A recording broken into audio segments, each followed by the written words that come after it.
حي على الفلاح.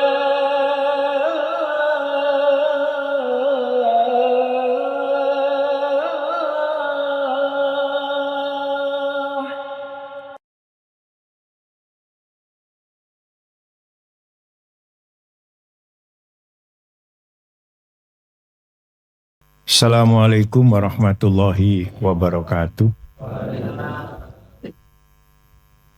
Alhamdulillah, wassalatu wassalamu ala rasulillah, la haula wa la quwata illa billah, asyhadu an la ilaha illallah wa asyhadu anna muhammadan abduhu wa rasuluh. Allahumma salli wa sallim ala sayyidina Muhammadin wa ala alihi wa ashabihi wa man tabi'ahum bi ihsanin ila yaumiddin. Amma ba'du, para alim, ulama, asatid, murabbi, mubaligh, para kiai, sesepuh, bini sepuh yang saya hormati.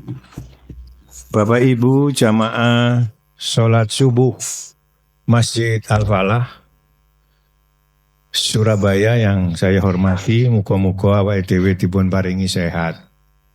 Sehat awake, sehat atine, sehat duwike. Orang hidup itu nek wis atine ayem, awake sehat, duwike akeh. Luar biasa.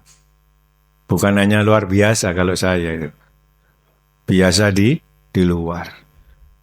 Alhamdulillah kita masih diberi kesempatan oleh Allah, diberikan kodrat untuk bisa sholat subuh berjamaah di masjid yang kita cintai ini. Saya selalu membaca hadis, man shollal isya'a fi jama'atin faka'annama sholla nisfal laili wa man sholla subha fi jama'atin faka'annama qama kullal lail. Rawahu Muslim, hadis nomor 656. Siapa orangnya yang mau sholat isya berjamaah, maka ia bagaikan sholat separuh malam. Barang siapa yang sholat subuhnya berjamaah, qoma kullal lail. Bagaikan apa? Bagaikan menghidup-hidupkan malam semalaman suntuk. Dan kali ini kita berada di bulan suci Ramadan. Bapak Ibu dibiasakan kalau kita ini bilang Ramadan, itu diberi kata bulan. Ada hadis, walaupun tidak sampai pada derajat sahih. Sehingga kalau kita mengucapkan Ramadan ditambahi bulan. Bulan Ramadan. Mengacu kepada Al-Quran, surat Al-Baqarah 185. Allah pun juga menyebutnya Syahrul Ramadan alladzi unzila al-ayah. Ini menunjukkan kesempurnaan dan juga menunjukkan betapa agung, mulia, dan hebatnya bulan Ramadan. Syukur-syukur kalau kita sebagai seorang muslim ditambahi kata suci lagi. Bulan suci Ramadan. Itu penting sebagai bentuk kecintaan kita terhadap Islam dan kebanggaan kita terhadap agama yang kita miliki ini. Hadirin, paling tidak ada 3 hal yang terjadi di bulan suci Ramadan ini, di zaman Rasulullah. Yang pertama, di tahun ke-8 Hijriah, itu terjadi yang namanya Fathu Makkah.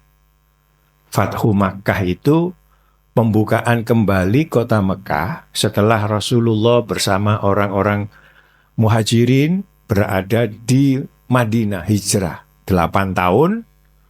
Kemudian beliau baru berhasil memasuki kota Mekah itu di tahun ke-8. Peristiwa yang luar biasa ini. Yang kedua adalah terjadinya Perang Badar. Tahun kedua Hijriah.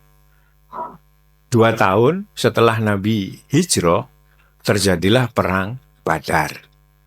Dinamakan Perang Badar karena terjadi di sebuah perkampungan namanya perkampungan Badar. Kurang lebih 75 kilo dari kota Mekah, kota Madinah. Perang ini terjadi pertemuan antara pasukan muslim dengan pasukan kafir itu pas tanggal 17 Ramadan. Kemudian orang muslim itu cuma 300 orang. Ada yang bilang 313. Nanti zaman buka kitab Nurul Yakin fi Siroti Sayyidil Mursalin. Kitab kecil ini yang ditulis oleh Khudori Bek, orang Mesir. Kemudian orang kafir ada kurang lebih 1.000 orang ya. Yang meninggal perang itu dari orang kafir itu Abu Jahal. Jadi Abu Jahal itu matinya di perang Badar. Itu sampai menjelang dipenggal lehernya, diinjek. Kalau tidak salah oleh sahabat Ibnu Abbas itu. Jadi lehernya diinjek, janggutnya ditarik, lalu dipenggal. Itu mau dipenggal itu masih menantang. Itu Abu Jahal.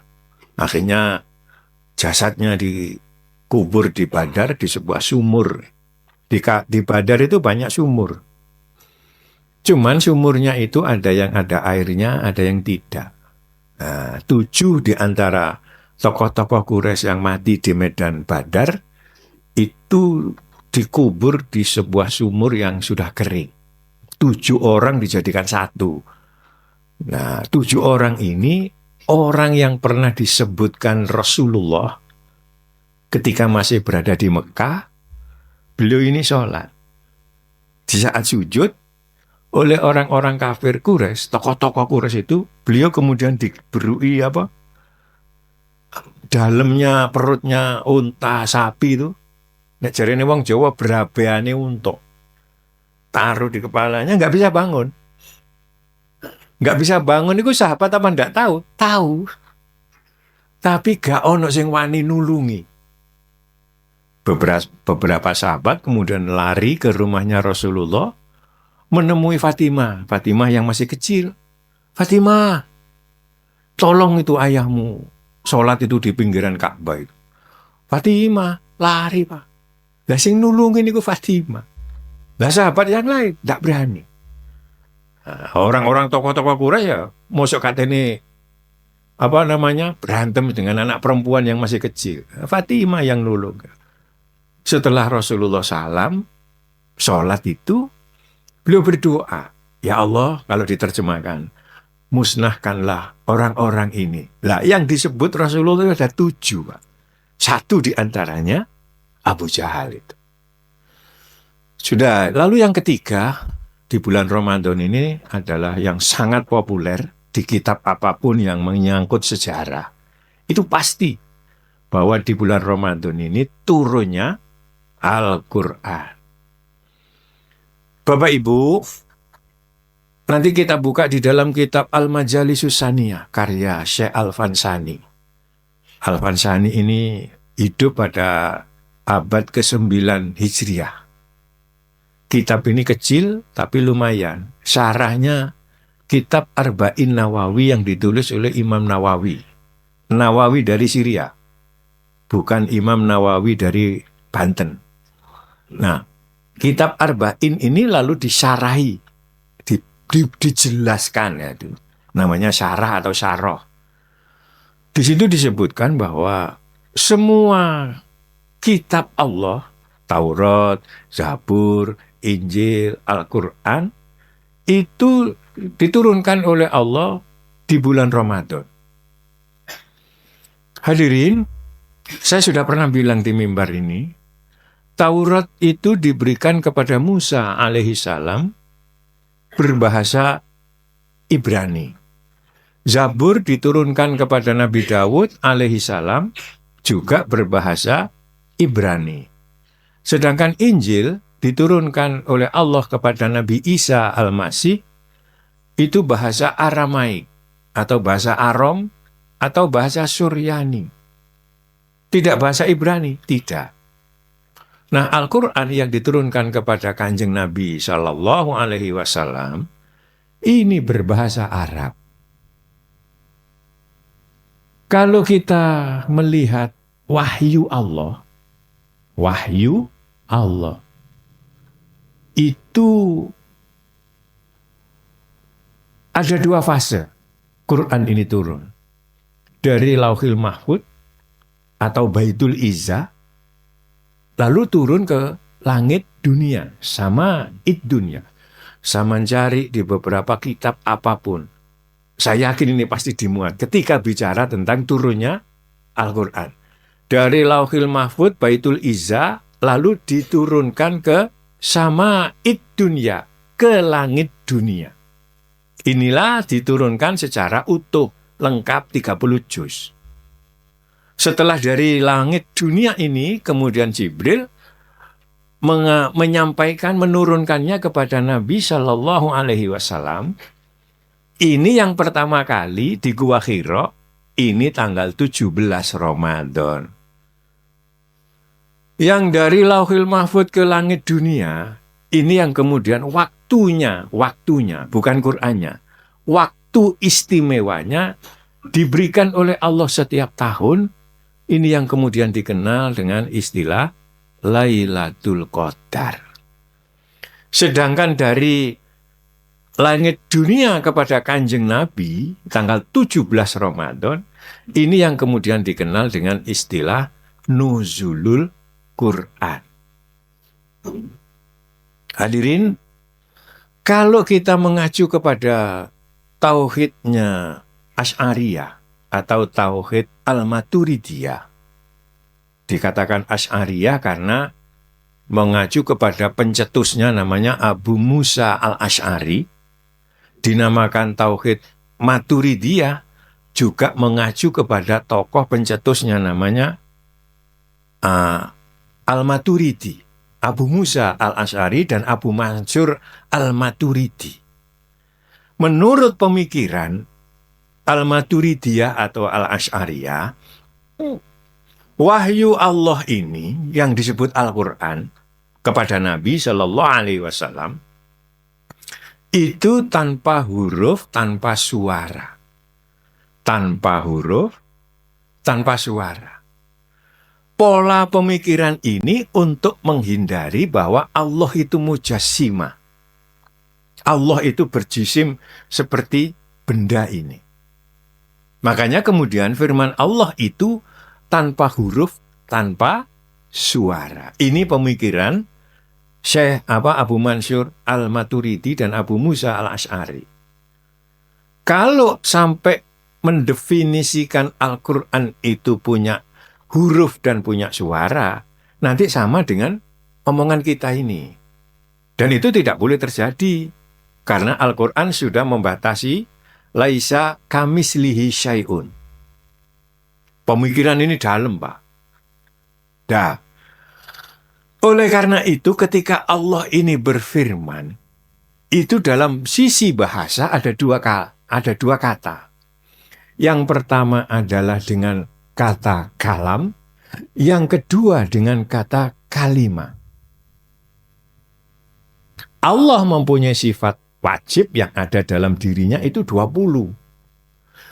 Allah juga tidak boleh disifati yang juga 20. Jenenge sifat muhal, sifat mustahil, sifat yang impossible pada diri Allah. Pada diri Allah. Nah, salah satu sifat wajib yang ada pada Allah, yang diantara yang 20 itu selain wujud, qidam, baqo, ada namanya sama, basor, kalam. Sama, basor, kalam. Sama itu maha mendengar, basor maha melihat, kalam maha berfirman. Saya tanya Bapak Ibu, apakah 20 sifat yang ada pada diri Allah, wujud, qidam, baqo, mukhalafatul lil hawadisi, dan seterusnya, iki apa iso dipisah dengan dari Allah?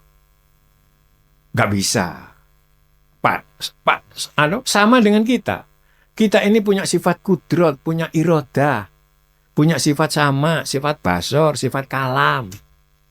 Apakah sifat-sifat yang ada pada diri kita ini bisa lepas dari diri kita? Tidak bisa.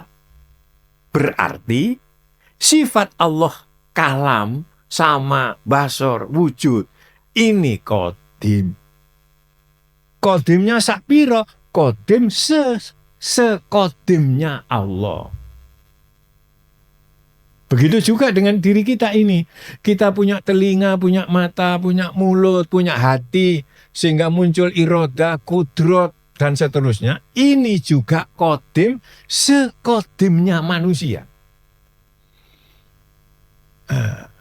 Rontok mikir didik. Bapak Ibu, ketika Allah ini berfirman, itu sarananya adalah namanya kalam. Ketika Allah sudah keluar mengeluarkan kalam, dari Allah kemudian bisa didengar, disampaikan kepada Kanjeng Nabi, oleh Kanjeng Nabi terus ditirukan. Setelah ditirukan, didengar oleh para sahabat. Setelah didengar oleh sahabat, lalu dihafal, ditulis. Ini namanya firman. Bahasa Arabnya, bahasa Qur'annya, ini yang disebut kalimah. Kalimat duduk kalam lagi. Kalau itu disebut kalam, itu berarti kodim. Kalau disebut kalimat, inilah yang disebut firman, dan ini adalah kudus. Lawannya kodim, kudus. Kodim itu dahulu, kudus itu baru. Setiap yang baru, setiap yang kudus, ini adalah ciptaan, adalah makhluk. Setiap makhluk tidak ada yang kodim, kecuali dikodimkan oleh Allah. Kecuali diabadikan oleh Allah. Nanti sampean buka kitab tafsir yang ditulis oleh Imam Jalaluddin As-Suyuti. Kalau tidak salah tafsirnya namanya Al-Itqan.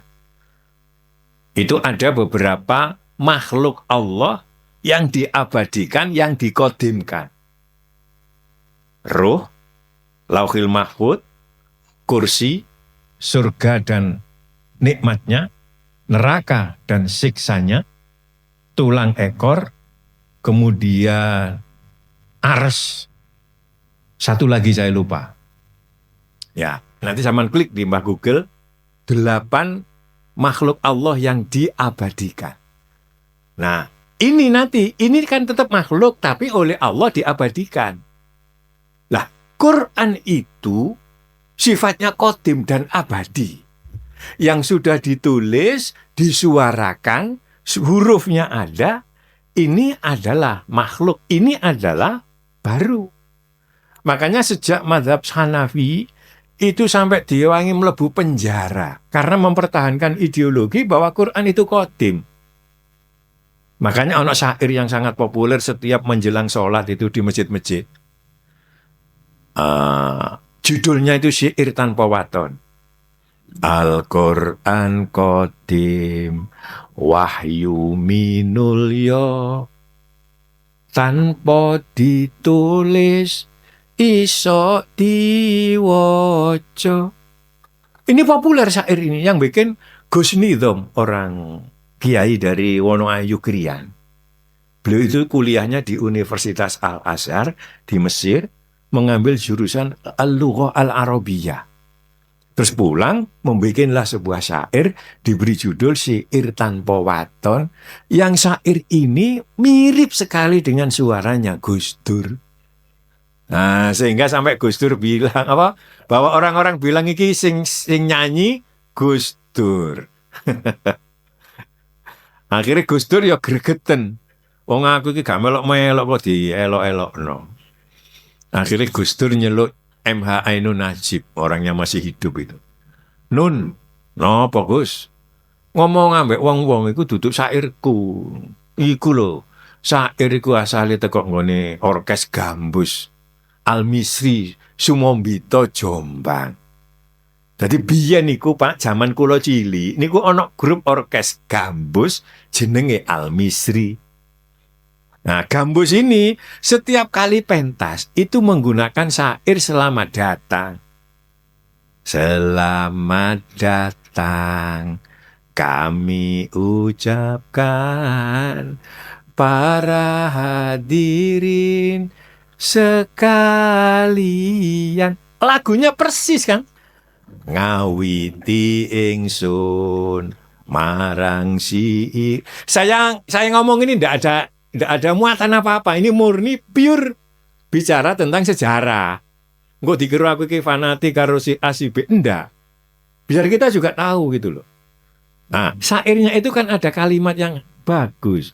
Al-Quran itu kodim, wahyu minulya, ora ditulis neng isok di woco. Saya membahasnya ini bukan soal apa itu ada kait. Enggak, sama sekali enggak. Pun, saya teruskan kembali.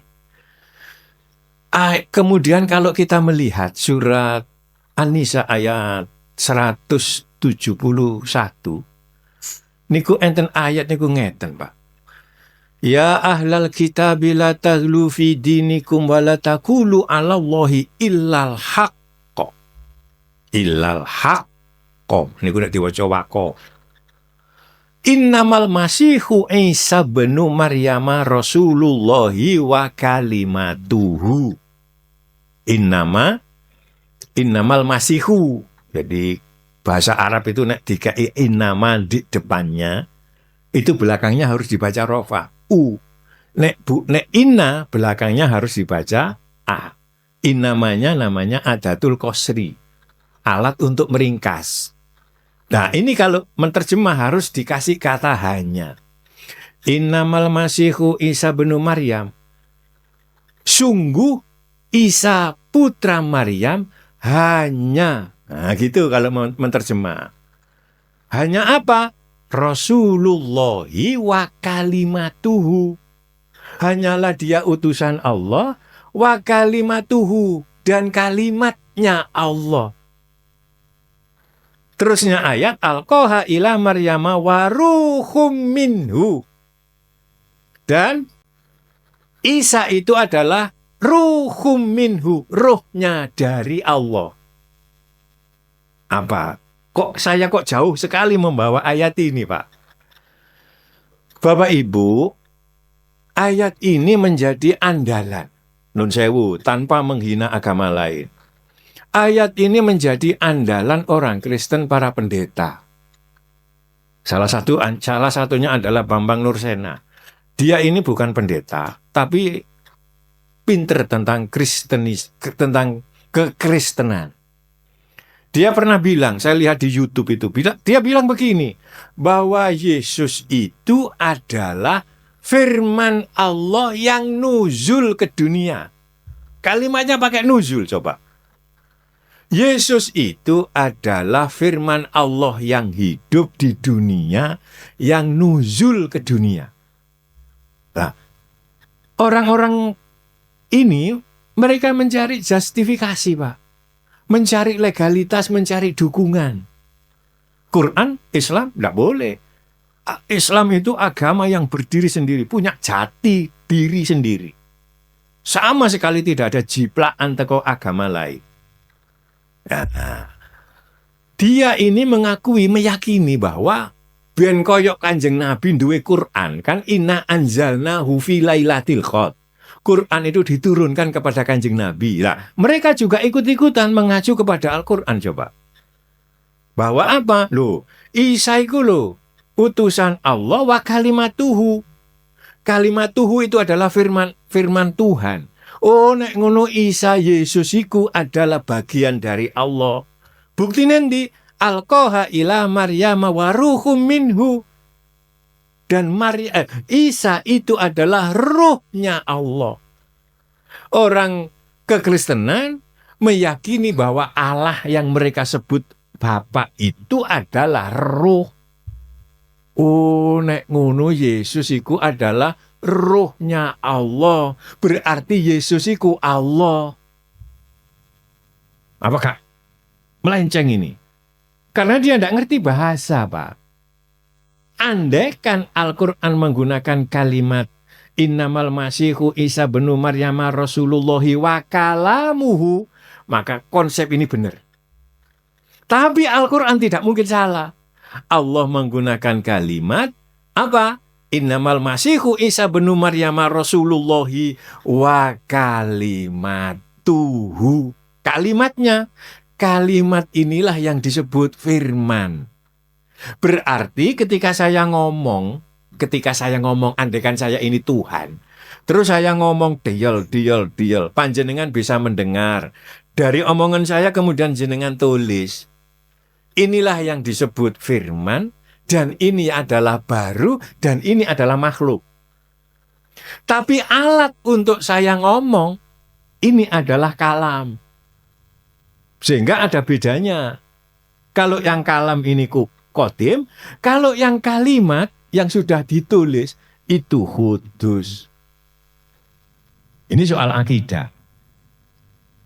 Kemudian saya teruskan, Weza, jadi nggak mungkin Quran itu salah. Berarti pemikiran orang Kristen itu salah, pasti salah. Pasti, iya. Nggak mungkin, Pak. Karena roh itu adalah ciptaan Allah. Saya pernah tanya, Gusti Allah itu punya roh apa enggak? Punya. Lulu. Bahaya ini. Iya. Pertanyaan kedua. Kalau Allah itu punya roh, berarti waduh karo petik. Sama dengan kita. Kita hidup karena apa? Roh. Nah, roh itu ciptaan. Allah itu tidak punya roh, Allah tidak punya akal, Allah tidak punya pikiran.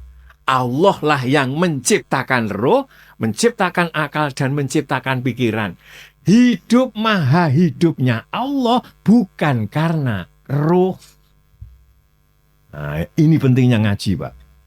Hidupnya Allah, hayat maha hidupnya Allah bukan karena roh. Wong roh iku makhluk ciptaan.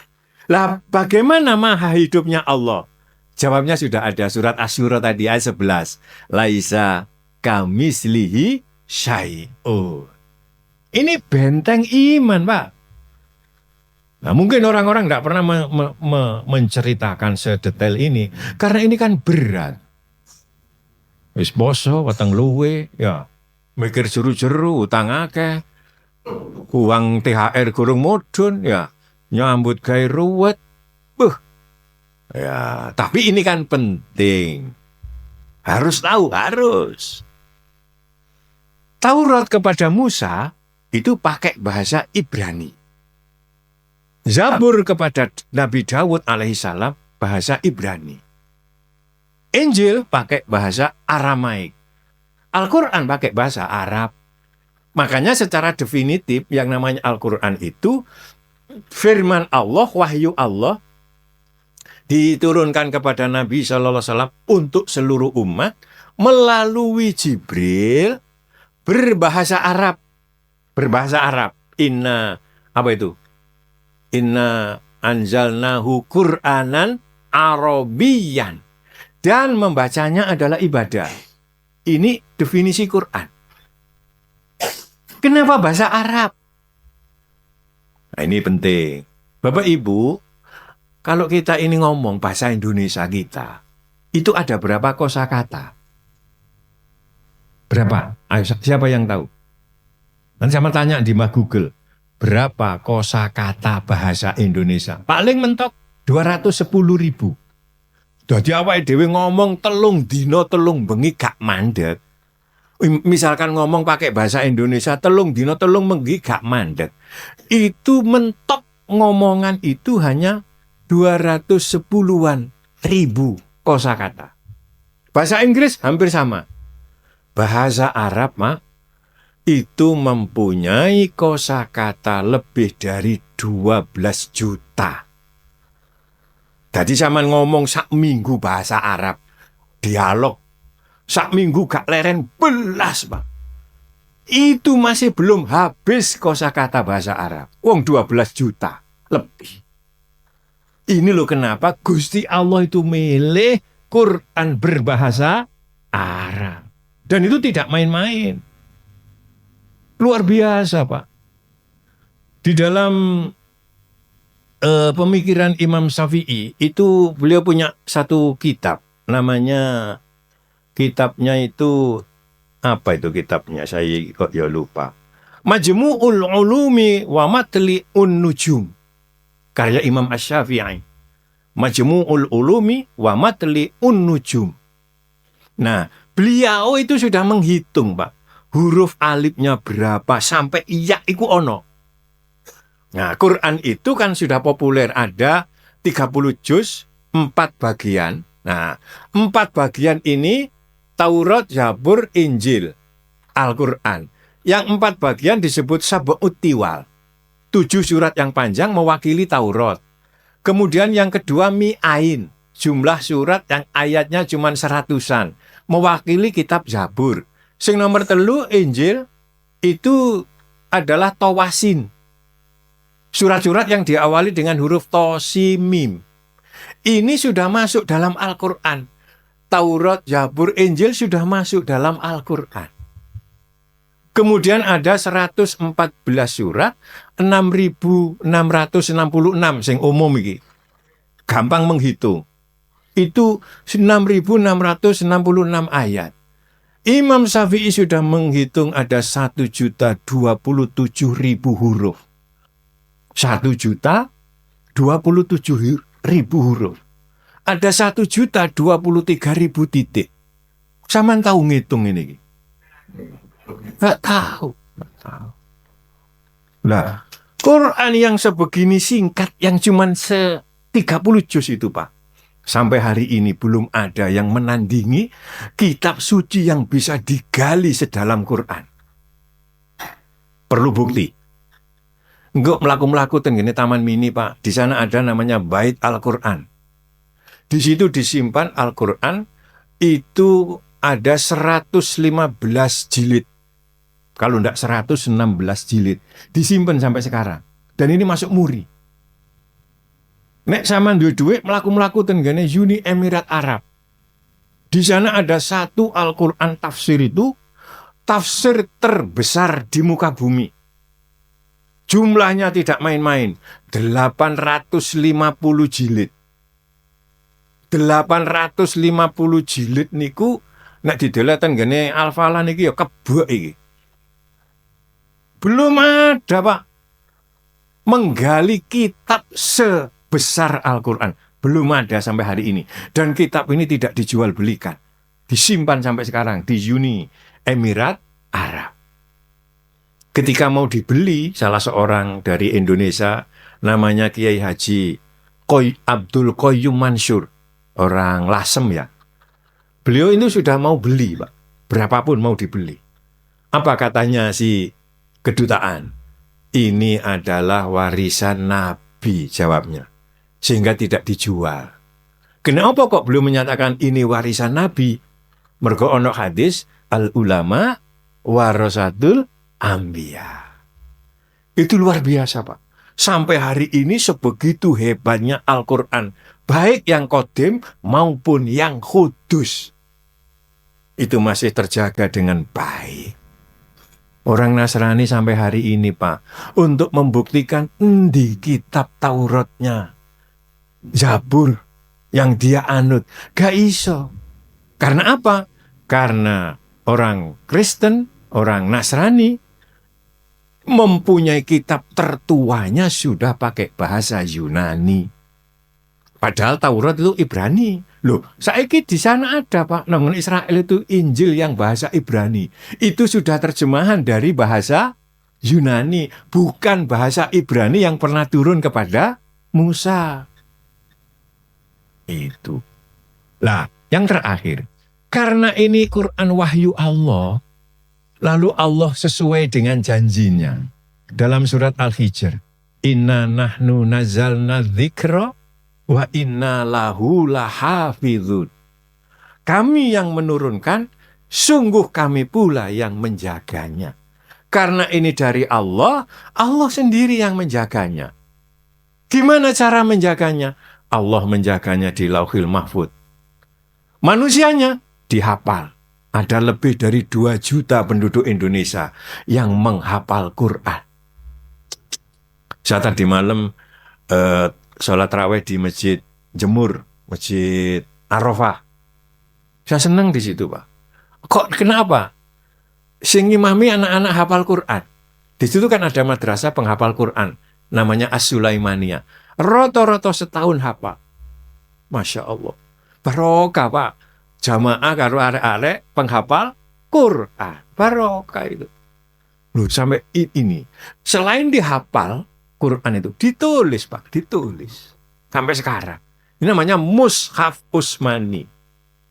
Nah, kalau Al-Quran mengatakan Alif Lam Mim Dzalikal Kitabu la Dzalikal Kitabu, masa kemudian dimaknai kitab ini?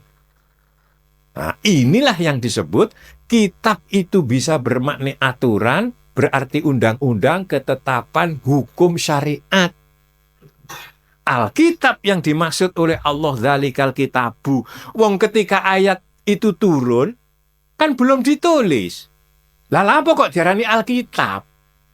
Oh, kitab berarti ketentuan, hukum, aturan, syariat, ketetapan, dan lain-lain yang masih menjadi milik Allah, dan itu qadim. Nah, yang ketika sudah dibukukan ini jenenge Mushaf Utsmani, ini yang disebut makhluk kudus baru. Nah, sekarang sudah jelentreh ya. Mana yang qadim, mana yang kudus. Dan kita sebagai seorang muslim harus bangga punya Quran, dan kita harus bangga menjadi orang muslim. Yang sampai hari kiamat, agama yang sampai hari kiamat tetap hidup, dan Al-Quran sampai hari kiamat tidak akan sirna. Mudah-mudahan, nggih.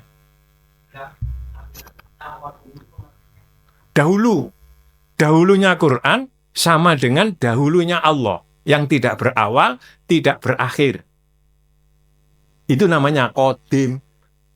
Yang kedua, gak ono hurufe, gak ono suarane wong qadim.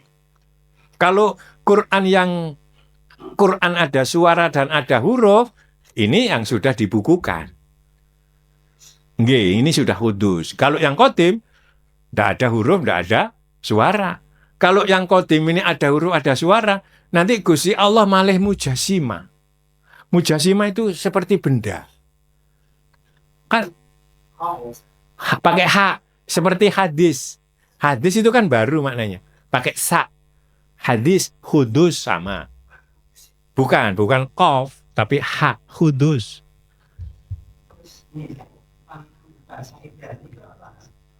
Masih.